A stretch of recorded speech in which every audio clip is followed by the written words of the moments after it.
اعلیٰ حضرت اور مدینہ کی محبت.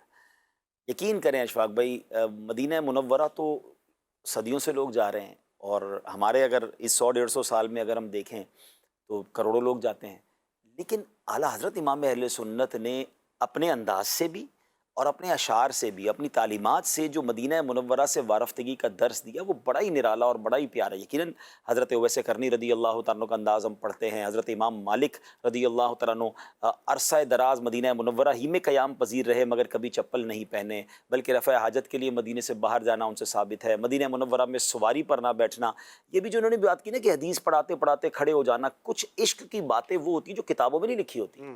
یعنی کچھ لوگ یہ کہتے بھی ہیں کہ جناب یہ کہاں لکھا ہے، تو یہ بڑے بڑے بزرگوں نے کیا، یہ کہاں لکھا تھا؟ اگر آج بھی کوئی عشق رسول کے عالم میں کوئی ایسا کام کرتا ہے جو شریعت سے نہیں ٹکراتا تو اس کے بعد اس میں، کیونکہ ادب کی تو کوئی لمٹ نہیں ہے نا، آپ ادب جس انداز سے بھی کریں، ہاں اس کو اس طرح نہ لے جائیں جو شریعت کے کسی حکم سے ٹکرا رہا ہو. تو ادب کے انداز نرالے ہیں، نہ کسی کے رقص پہ طنز کر، نہ کسی کے غم کا مذاق اڑا، جسے چاہے جیسے نواز دیں. یہ مزاج عشق رسول ہے. اور آج بھی یقین کریں مدینہ منورہ میں کبھی کبھی، آج کل تو ویڈیوز بھی آ جاتی ہیں، کسی کا ایک ایسا نرالا انداز دیکھتے ہیں کہ اس کو دیکھ کے ہمیں رونا آ جاتا ہے. یعنی وہ ویڈیو اتنی وائرل ہو جاتی ہے کسی عاشق رسول کے انداز کو دیکھ کر کہ یہ کس انداز سے مدینہ پاک میں حاضری دے رہا ہے. اگر وہ شریعت سے نہیں ٹکراتا تو کیا حرج ہے، اس میں کیا پرابلم ہے؟ بعض عاشق تو یہ بھی جواب دیتے ہیں نا، یہ ہمارے نصیب میں لکھا ہے. ہاں کہاں لکھا ہے؟ تو ہمارے نصیب میں لکھا ہے، ہمارے نصیب میں عشق رسول لکھا ہے. تو بہرحال آج بھی عشق کے رنگ نظر آتے ہیں، اور اعلیٰ حضرت امام اہل سنت کا جو مدینہ سے پیار ہے اس کی تو بہت ساری مثالیں موجود ہیں. اور مدینہ منورہ سے پیار تو جھلکتا ہی آپ کی باتوں میں. لیول ہے نا مدینہ منورہ کے جو سگ ہیں، مدینہ منورہ کے جو کتے ہیں، اس کے لیے جو آپ نے الفاظ استعمال کی، یہ ادب کا بھی مقام دیکھیں کہ ظاہر ہے کہ جو کتا ہوتا ہے یا سگ ہوتے ہیں یہ گوشت پسند کرتے ہیں. تو اعلیٰ حضرت کہتے ہیں کہ ان کو گوشت کھلانا تھا اور اپنے دل کا ٹکڑا کاٹ کے دینا تھا. یعنی گوشت بھی وہ کون سا والا، اپنے دل کا پیس کاٹ کے دے دیتے، کیا ہو جانا تھا؟ جان چلی جاتی نا. تو کوئی بات نہیں، مدینے کے کتوں سے جان اتنی پیاری ہے. پارائے دل بھی نہ نکلا دل سے تحفے میں رضا، ان سگانے کو سے اتنی جان پیاری واہ واہ. یعنی یہ ایک شعر ہی بتا رہا ہے کہ مدینہ تو چیزیں دیگر است، مدینہ پاک کے کتوں سے کس طرح پیار ہونا چاہیے. ایک اور بڑا پیارا شعر ہے، کتنی ادب کی بات ہے. میں جب اسکول پڑھتا تھا نا تو ایک اردو کا ایک بڑا نفیس سا لفظ سیکھا تھا، اور اس زمانے میں بڑا اچھا لگتا تھا کہ یہ بھی لفظ کتابوں میں، اور کتنا اس کے اندر، یعنی سما خراشی. اب یہ لفظ نارملی تو آج کی اردو میں نہیں بولا جاتا، پر اس زمانے میں کہ کسی ادب سے کسی بزرگ سے بات کرنی، حضور اگر سما خراشی نہ ہو تو کچھ عرض کریں. وہ لکھنؤ والی اردو جو ہماری کتابی اردو میں جب جملہ سنتے تھے، مگر سیدی اعلیٰ حضرت نے جب یہ شعر سنا کہ خوف ہے سما خراشی یہ سگے طیبہ کا، یعنی مجھے یہ خوف ہے کہ مدینہ منورہ کے کتوں کی نیند خراب نہ ہو جائے، ان کے آرام میں خلل نہ پڑے، وہ ڈسٹرب نہ ہوں. خوف ہے سما خراشی یہ سگے طیبہ کا، ورنہ کیا یاد نہیں نالا و افغا ہم کو.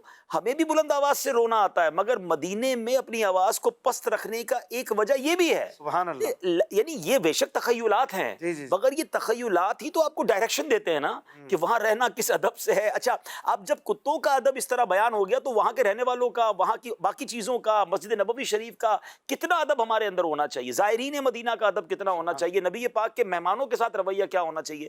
تو اب اسی طرح اگر ہم مدینہ شریف کی حاضری کی بات کریں تو اعلیٰ حضرت اپنے اشعار سے کس طرح ہمیں سکھاتے ہیں.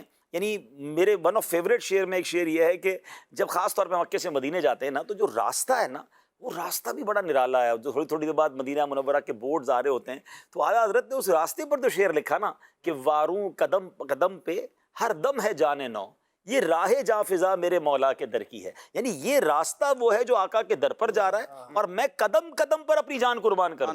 اللہ اکبر اپنے قدم ارو وہ خاک پاک، حسرت ملائکہ کو جہاں وضع سر کی ہے. اچھا پھر اعلیٰ حضرت جو ہے نا وہ ایکچولی انسٹیٹیوٹ بھی ہے نا، وہ اپنی کیفیت کے ساتھ ساتھ ہمیں بھی ساتھ لے کر چلتے ہیں، تو ہمیں بھی جھنجھوڑتے ہیں. پتہ ہے کہاں جا رہے ہو؟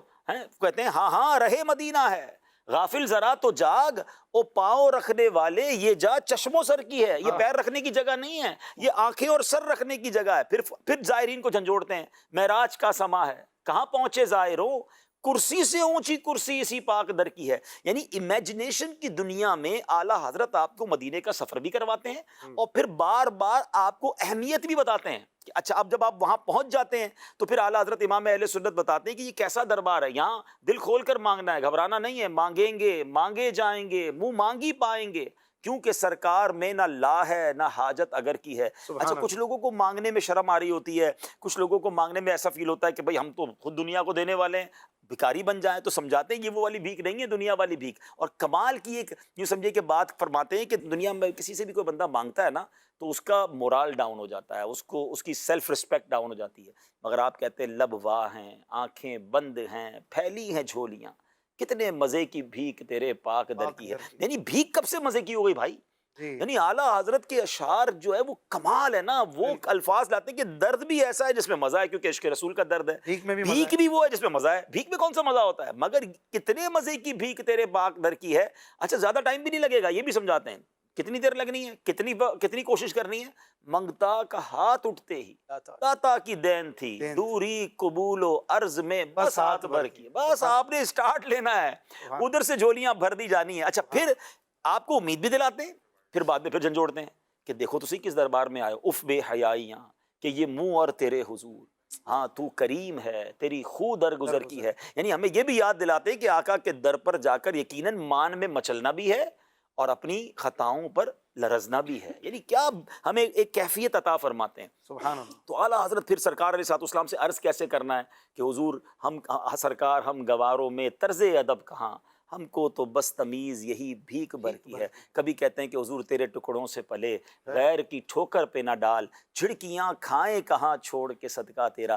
یہ جو جس طرح اعلیٰ حضرت ہمیں مدینے لے جاتے ہیں نا، اور نبی پاک سے عرض کرنے کا، پیارے آقا کی بارگاہ میں التجا کرنے کا ہمیں طریقہ اور سلیقہ سکھاتے ہیں، یہ کمال ہے. اور اس میں جو انداز ہے سیدی اعلیٰ حضرت کا، بندہ اگر اس کو اڈاپٹ کر لیتا ہے نا تو پھر خود بھی وہ مدینے پاک میں کیفیت میں رہتا ہے. پھر وہ بار بار اس کو اگر وہ اشعار یاد آتے رہیں اور اپنے گناہ بھی یاد آتے رہیں. پھر اعلیٰ حضرت امام اہل سنت کے اور بھی بہت سارے ایسے کلام ہیں جس میں نبی پاک علیہ الصلوۃ والسلام کی مہربانیاں، سرکار علیہ الصلوۃ والسلام کی امت سے پیار، پھر ہمارے اپنے گناہوں پر معافی کا ایک انداز.